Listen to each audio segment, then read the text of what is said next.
আসসালামু আলাইকুম প্রিয় দর্শক শ্রোতা, জেকে টিভির আজকের আয়োজনে আপনাদের সবাইকে স্বাগত জানাচ্ছি। আজকের আয়োজনে আপনারা দেখতে পাবেন তিনটি ইস্যুতে কড়া বার্তা দিল যুক্তরাষ্ট্র। বাংলাদেশ নিয়ে আবারও তৎপর মার্কিন যুক্তরাষ্ট্র। এরপর দেখতে পাবেন বাংলাদেশে অংশগ্রহণমূলক নির্বাচন নিশ্চিতে জোরালো পদক্ষেপ গ্রহণের আহ্বান ইউরোপীয় ইউনিয়নের, এবং সবশেষে রয়েছে সরকার পতনের আন্দোলনের সমন্বিত কর্মসূচিতে যাচ্ছে বিএনপি। এতক্ষণ দেখছিলেন শিরোনাম, বিস্তারিত জানতে পুরো ভিডিওটির শেষ পর্যন্ত আমাদের সঙ্গেই থাকুন। বাংলাদেশের জাতীয় সংসদ নির্বাচনের প্রচারণা আনুষ্ঠানিকভাবে শুরু হচ্ছে 18ই ডিসেম্বর।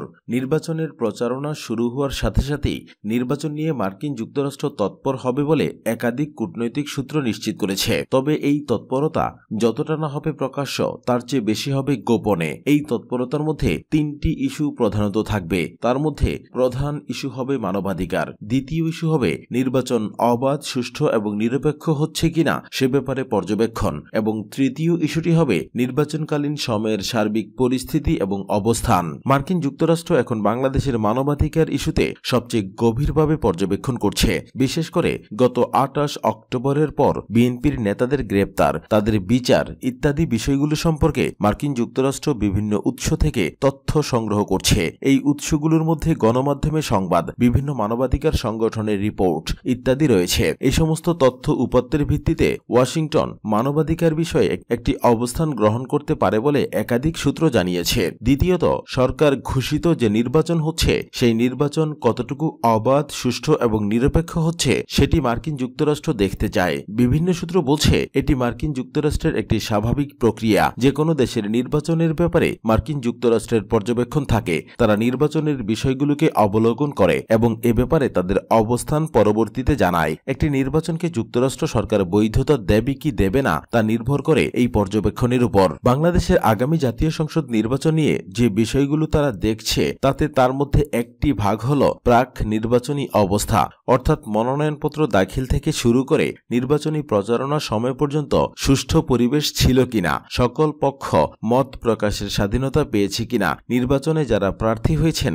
তাদের অবস্থান কিরকম ছিল, তারা কতটুকু প্রচারণা সঠিকভাবে করতে পেরেছেন ইত্যাদি বিষয়গুলো মার্কিন যুক্তরাষ্ট্র বিভিন্ন সূত্র থেকে তথ্য সংগ্রহ করে পর্যবেক্ষণ করছে। তৃতীয়ত, নির্বাচনকালীন সময়ে অর্থাৎ ভোট গ্রহণের সময়টিও মার্কিন যুক্তরাষ্ট্র তার নিজস্ব উদ্যোগে পর্যবেক্ষণ করবে বলে নিশ্চিত হওয়া গেছে। এই পর্যবেক্ষণে তারা দেখবে যে নির্বাচনে ভোটার উপস্থিতি কেমন, ভোটারদের কোনো ভয়ভীতি প্রদর্শন করা হচ্ছে কিনা, জনগণ স্বাধীনভাবে তাদের মতামত দিতে পারছে কিনা, নির্বাচন কতটা প্রতিদ্বন্দ্বিতাপূর্ণ হচ্ছে, আর এসবের উপর নির্ভর করবে মার্কিন যুক্তরাষ্ট্রের অবস্থান। আগামী নির্বাচনকে মার্কিন যুক্তরাষ্ট্র গ্রহণযোগ্য মনে করে কিনা তা নির্ভর করবে এই তিনটি প্রেক্ষাপট বিশ্লেষণের উপর। প্রতিবারই মার্কিন যুক্তরাষ্ট্র করে থাকে বলে কূটনৈতিক মহল জানিয়েছেন। তবে এবারের বিষয়টি ভিন্ন, কারণ এবার মার্কিন যুক্তরাষ্ট্র বাংলাদেশের নির্বাচনের ব্যাপারে শুরু থেকেই অনেক বেশি সচেতন ছিল, এবং এই নির্বাচন নিয়ে মার্কিন যুক্তরাষ্ট্রের ভূমিকাও ছিল অনেক গভীর। মার্কিন যুক্তরাষ্ট্র চেয়েছিল বাংলাদেশে একটি অবাধ, সুষ্ঠু, নিরপেক্ষ এবং অংশগ্রহণমূলক নির্বাচন। তবে হঠাৎ করেই 28 অক্টোবরের পর থেকে মার্কিন যুক্তরাষ্ট্র অনেকটা নীরব হয়ে গিয়েছিল। এখন নির্বাচনের তফসিল ঘোষণা এবং প্রচারণার পর যুক্তরাষ্ট্র আবার নতুন করে ভূমিকা রাখতে শুরু করেছে। এখন দেখার বিষয় যে মার্কিন যুক্তরাষ্ট্র নির্বাচন নিয়ে যে তৎপরতা দেখাচ্ছে তার ফলাফল নির্বাচনের উপর পড়ে নাকি নির্বাচন পরবর্তী সময়ে এর ফলাফল আমরা অনুভব করতে পারবো।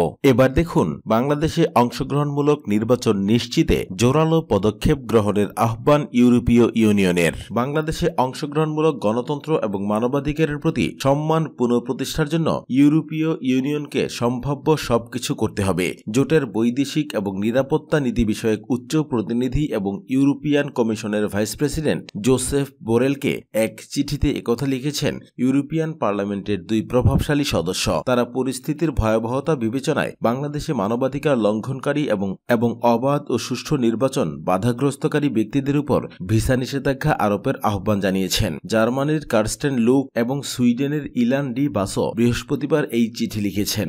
চিঠিতে দুই এমপি গভীর উদ্বেগ প্রকাশ করে লিখেছেন, বিগত সপ্তাহগুলোতে বাংলাদেশ কর্তৃপক্ষ বিরোধী কর্মীদের উপর সহিংস দমনপীড়ন চালিয়েছে। অ্যামনেস্টি ইন্টারন্যাশনাল এবং হিউম্যান রাইটস ওয়াচের মতো মানবাধিকার সংস্থা এবং আন্তর্জাতিক সাংবাদিকদের তথ্য অনুযায়ী বিরোধী দলের প্রায় 10,000 নেতাকর্মী ও সমর্থককে গ্রেফতার করা হয়েছে। তাদের মতে প্রধান বিরোধী দলগুলোকে যখন হয়রানি করা হয় সময় তাদের কর্মীরা নির্যাতিত এবং গ্রেফতার হয় এবং তাদের সমর্থকদের ভয় দেখানো হয়, তখন অবাধ ও বিশ্বাসযোগ্য কোনো নির্বাচন অনুষ্ঠিত হতে পারে না। এমপিরা বলেন, জানুয়ারির প্রতিদ্বন্দ্বিতাহীন নির্বাচনের ফলাফলের জন্য ইউরোপীয় ইউনিয়নের নিষ্ক্রিয়ভাবে অপেক্ষা করা উচিত নয়, বরং আগেই স্পষ্টভাবে উদ্বেগ প্রকাশ করতে হবে। সবশেষে দেখুন, সরকার পতনের আন্দোলনের সমন্বিত কর্মসূচিতে যাচ্ছে বিএনপি। সরকার পতনের দাবিতে টানা কর্মসূচি নিয়ে রাজপথে রয়েছে বিএনপি এবং সমমনা দলগুলো। ১.৫ মাসেরও বেশি সময় ধরে ৩ দফায় ৪ দিন হরতাল এবং ১১ দফায় ২২ দিন অবরোধ দিয়েছে তারা। বুদ্ধিজীবী এবং বিজয় দিবস উপলক্ষে ৪ দিনের বিরতি দিয়ে নতুন কর্মসূচি নিয়ে ফের মাঠে নামছে বিরোধীরা। ১৮ই ডিসেম্বর নির্বাচনী প্রচারণা শুরুর দিন থেকেই শুরু হবে সেই নতুন কর্মসূচি। ৭ই জানুয়ারি ভোট গ্রহণের দিন পর্যন্ত টানা কর্মসূচি থাকবে। রাজনৈতিক সভা সমাবেশের উপর ইসির নিষেধাজ্ঞাকে আমলে নিচ্ছে না বিরোধী দলগুলো। আন্দোলন আরও জোরদার হবে জানিয়েছেন তারা। এদিকে এতদিন বিএনপি জামায়াত আলাদা কর্মসূচি পালন করলেও ১৮ই ডিসেম্বরের পর থেকে একসঙ্গে কর্মসূচি পালনের বিষয়ে আলোচনা হচ্ছে। সমন্বিত শক্তি নিয়ে রাজপথে কর্মসূচি পালন করতে চায় দল দুটি। দলীয় সূত্র থেকে জানা গেছে, প্রথম দিকে জামায়াতের সঙ্গে এক মঞ্চে আন্দোলন করতে অস্বস্তি প্রকাশ করেছিল গণতন্ত্র মঞ্চ, তবে পরিস্থিতি বিবেচনায় অবস্থার পরিবর্তন করেছে তারা। এছাড়া জামায়াতের সঙ্গে গণতন্ত্র মঞ্চের নেতাদের দূরত্ব কমেছে। ১৮ই ডিসেম্বরের পর কয়েকদিন বিএনপি এবং সমমনা ৩৬টি দলের সঙ্গে যুগপতভাবে কর্মসূচি দেবে জামায়াত। আন্দোলনের চূড়ান্ত মুহূর্তে বিএনপি এবং যুগপত আন্দোলনে থাকা সমমনা দলগুলোর সঙ্গে এক মঞ্চে উঠে আসতে পারে জামায়াত। তবে নির্বাচন বর্জন করলেও জামায়াতের সঙ্গে এক মঞ্চে উঠতে এখনও রাজি হয়নি ইসলামী আন্দোলন। তারা রাজপথে আলাদা কর্মসূচি পালন করবে। ইতিমধ্যে ১৯ ডিসেম্বর শ্রমিক এবং পেশাজীবীদের সঙ্গে আলোচনা সভার কর্মসূচি দিয়েছে ইসলামী আন্দোলন। সরকার বিরোধী কর্মসূচি নিয়ে রাজপথে থাকবে সিপিবি, বাসদ সহ কয়েকটি বামপন্থী দলও। এদিকে নতুন কর্মসূচি নিয়ে বৃহস্পতিবার রাতে বিএনপির স্থায়ী কমিটির বৈঠক অনুষ্ঠিত হয়। বৈঠকের পর বিএনপির স্থায়ী কমিটির এক সদস্য জানিয়েছেন, বৈঠকে আন্দোলনের পরবর্তী কর্মসূচি ও জামায়াত ইস্যু নিয়ে আলোচনা হয়েছে। ১৮ই ডিসেম্বর থেকে ৭ই জানুয়ারি পর্যন্ত এই ২০ দিনকে চূড়ান্ত ধাপ হিসেবে বিবেচনা করা হচ্ছে। সরকারকে পদত্যাগে বাধ্য করতে হলে ঢাকা সহ সারা দেশে আরও ব্যাপকভাবে আন্দোলন জোরদার করতে হবে। আপাতত আগামী ১৮ই ডিসেম্বর থেকে হরতাল, অবরোধের মতো কর্মসূচি দেওয়ার সিদ্ধান্ত হয়েছে।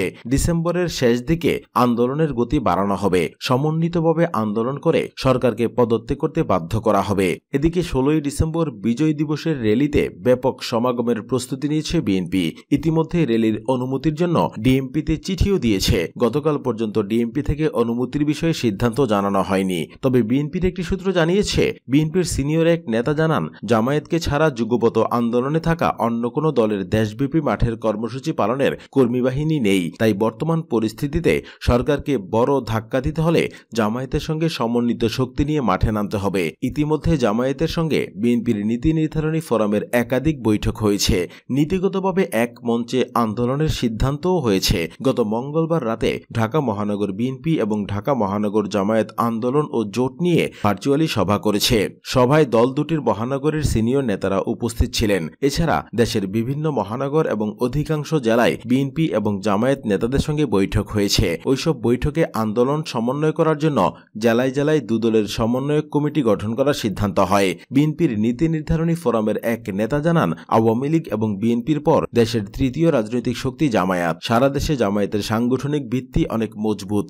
বিএনপির সঙ্গে একত্রে রাজপথে কর্মসূচি পালন করলে ভালো ফল আসবে। বিএনপির সিনিয়র যুগ্ম মহাসচিব রুহুল কবির রিজভী আহমেদ বলেন, সরকার পতনের দাবিতে সকল দেশপ্রেমিক রাজনৈতিক দলগুলোকেই আন্দোলন করা উচিত। জামায়াত তো ইতিমধ্যে রাজপথে আছে, তবে তাদের সঙ্গে বিএনপি কোন ফরম্যাটে ঐক্য হবে তা আমার জানা নেই। বিএনপির স্থায়ী কমিটির সদস্য ডক্টর আব্দুল মুইন খান বলেন, নতুন কর্মসূচির বিষয়ে আলোচনা হয়েছে, তবে চূড়ান্ত সিদ্ধান্ত এখনো হয়নি। তিনি আরও বলেন, আমরা দেশের মানুষের ভোটাধিকার এবং গণতন্ত্র পুনরুদ্ধারের জন্য শান্তিপূর্ণ আন্দোলন কর্মসূচি পালন করে আসছি। ইতিমধ্যে বাংলাদেশের জনগণ এই সরকারকে প্রত্যাখ্যান করেছে। ৭ই জানুয়ারি নির্বাচন হবে না। আওয়ামী লীগ নির্বাচন করে ফেলেছে, শুধু ফলাফল ঘোষণা করবে। তফসিল নিয়ে চিন্তার কিছু নেই। আমরা সত্যের পথে আছি, জনগণের সঙ্গেই আছি।